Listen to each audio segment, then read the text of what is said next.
প্রিয় ছাত্রছাত্রী, যারা এবছর কল্যাণী বিশ্ববিদ্যালয়ের অধীনে বাংলা মেজর নিয়ে গ্র্যাজুয়েশনের জন্য ভর্তি হয়েছ, তাদের এসএসসি পেপারের সাজেশানটি আমি দিচ্ছি, তোমরা দেখে নাও। তোমাদের পরীক্ষাও চলে এসেছে, খুব ভালো করে এই সাজেশানটি দেখে প্রস্তুতি আরও ভালো করে নিয়ে ফেলো। তাহলে চলো দেখা যাক কী কী প্রশ্ন রয়েছে তোমাদের সাজেশানে। প্রথম প্রশ্ন, বাংলা বানানের নিয়মগুলি সংক্ষেপে আলোচনা করো। 2 নম্বর প্রশ্ন, বানান বিধি কি? বানান ভুলের কারণ ও প্রতিকার আলোচনা করো।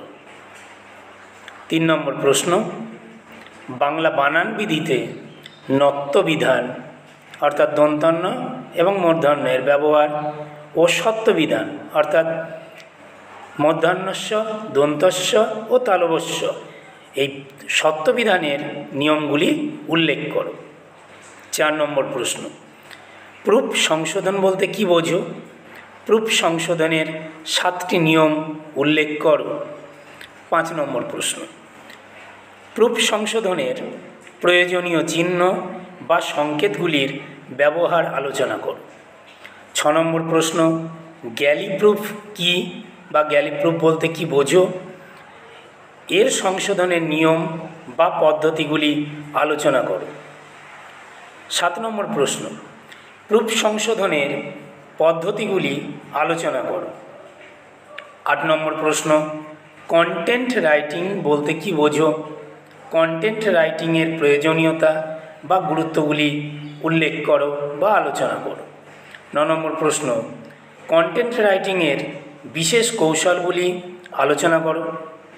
10 নম্বর প্রশ্ন, কন্টেন্ট রাইটিং লেখার রীতি ও পদ্ধতি সম্পর্কে আলোচনা করো।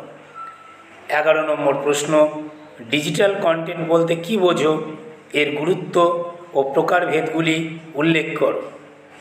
12 নম্বর প্রশ্ন, কন্টেন্ট মার্কেটিং শেখার রীতি ও পদ্ধতি সম্পর্কে আলোচনা করো। এই 12টি প্রশ্ন ছাড়াও তোমরা জানো যে তোমাদের 250টি অর্থাৎ 250টি পরিভাষা রয়েছে, তার মধ্যে পরীক্ষায় প্রশ্ন হবে, তা এই 250টি পরিভাষা তোমাদের দেখে যেতে হবে। এই যে প্রশ্নগুলি আমি মুখে বললাম সেগুলো ভিডিওতে আমি স্ক্রিনে দিয়ে দিচ্ছি, তোমরা দেখে নিও।